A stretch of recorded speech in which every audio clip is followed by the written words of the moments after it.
Why can't I identify as a black lesbian?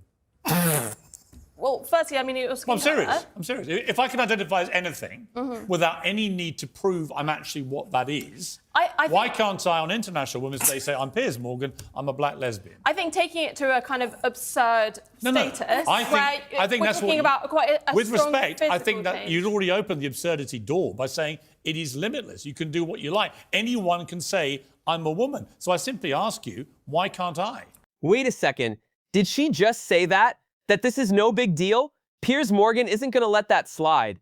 This isn't just some harmless debate. We're talking about defining truth in a world gone mad. And trust me, Piers is about to turn up the heat. Get ready for the real conversation to kick off. I don't know why you're obsessed with defining it. Like, what is a man? Like, why do we need these arbitrary... A man is a male, adult human. I mean, that's it. Right, OK. I don't know that we need these are just biological facts, but they're just facts. They're not arguable points, are they? But I think we have a right to self-identify. And you said you want to... As what? If you'd like to be a woman, you can identify as a woman. I don't know why there is such an issue around... This is where it hits hard.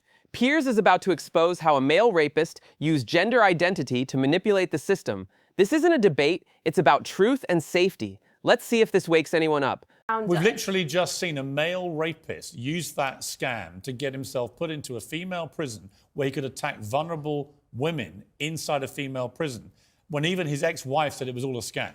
Oh, now we're getting the classic deflection. It's an isolated case, she says. Really? Piers is about to show that this is bigger than just one example. It's about a trend that's dangerous and real. Time to stop pretending and face the truth. Which is a terrible, very distressing, isolated incident. And I think it's easy to take that and say that means that no one can identify as a woman. But and it's not an isolated incident, though. But it's 42% of trans-identifying prisoners in prison are in there for sex crimes. There's actually an advantage, evidently, to identifying as a female, because they never identify as male, because somehow male prisons seem less appealing to them. It's really weird. Anyway, but is it limitless, this self-identity? Boom. Piers Morgan is about to obliterate the woke nonsense with one savage question. Why can't I identify as a black lesbian? Mic drop. This is where the whole argument falls apart. No more sugarcoating, no more excuses. Piers is about to expose the absurdity and lay it all bare. You won't want to miss this. It's not totally limitless. Why can't I identify as a black lesbian? Well, firstly, I mean, it was... Well, I'm serious. If I can identify as anything without any need to prove I'm actually what that is, why can't I, on International Women's Day, say I'm Piers Morgan, I'm a black lesbian? I mean, this point kind of ridicules trans people to an extent. Actually, I think what you said ridicules trans people, because actually people who go through the full process of transition, who actually go through what we used to call a sex change, which I don't think you can muck around with original biology, but those who actually go through surgical procedure over a number of years, I've got great respect for that very difficult journey they go on. I have zero respect for people who just wallop their hand up and go, suddenly, I'm a woman and I want all the rights that a woman has, and I want to compete, say, in sport. I'm a 6'4" athlete, sprinter, swimmer, whatever, who's competed very mediocrely in male sport. I now want to come in and crush women in swimming pools and in sprinting events and break all their records, perhaps irrevocably, just by saying, I'm a woman. I think that is the absurdity you were talking about. My response was to say, well, if it's limitless, why can't I then say whatever I want to say? And you say immediately, as I knew you would, well, that's ridiculous. But my point is, you were being ridiculous. But Piers Morgan is far from done. He's just getting started, and he's about to peel back the layers on woke culture like never before. No more half-truths, no more playing nice. This is the real face of wokeness, and Piers isn't afraid to expose it. How many genders are there? 2. There are 2 genders. Oh. Wow, so you don't believe in transgenders at all? Well, I think there are... Whoa, hang on, whoa. There are 2 genders? Well, it's taught in... Well, you say, well...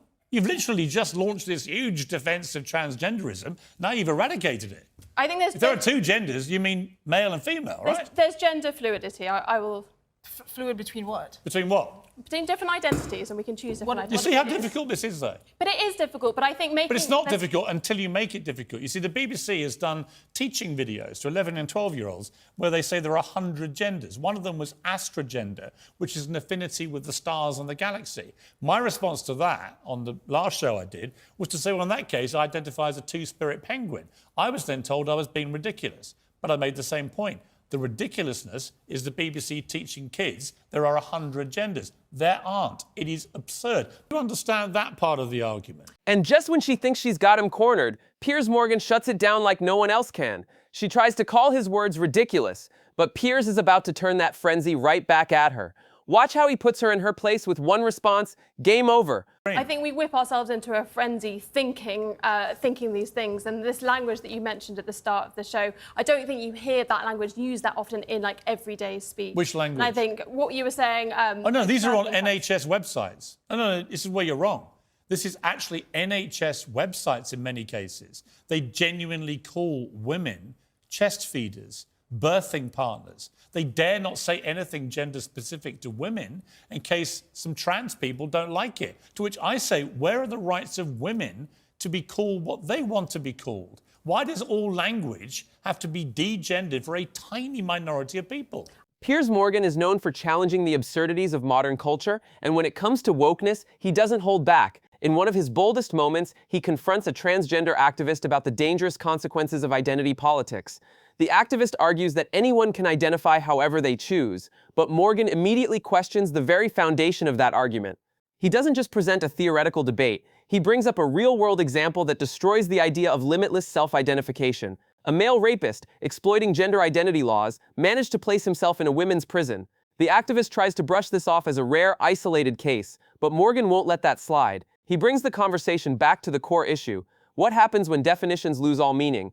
Morgan presses further, asking why he, as a straight man, couldn't identify as a black lesbian if identity is truly limitless. The activist stumbles, unable to provide a valid response, instead accusing Morgan of mocking the transgender community. But Morgan isn't mocking anyone. He's exposing the flaws in a system that allows such manipulations under the guise of self-identification. As the activist tries to corner him, calling Morgan's language ridiculous and claiming his thinking is frenzied, Piers Morgan calmly shuts her down. He doesn't need to raise his voice. His logic and clarity are enough to cut through the nonsense. Morgan reveals the real problem: wokeness isn't about inclusion or respect, it's about tearing down boundaries and rewriting reality. Morgan's sharp, unwavering stance cuts to the heart of the issue. It's not about denying anyone their identity, it's about recognizing the dangerous consequences of losing the line between reality and ideology. By the end of the exchange, Morgan's message is clear: there must be a line. Society can't continue to shift based on unchecked ideologies. We need to hold on to truth and respect for shared reality. If we continue to let wokeness erode those values, we risk losing the foundation of a functional society. This debate serves as a stark warning. The dangers of unchecked wokeness aren't just abstract ideas, they have real-world consequences, affecting everything from laws to daily interactions. Piers Morgan boldly pointed out that it's not about denying anyone's identity, it's about maintaining a sense of truth, reason, and common sense before we let ideology take over.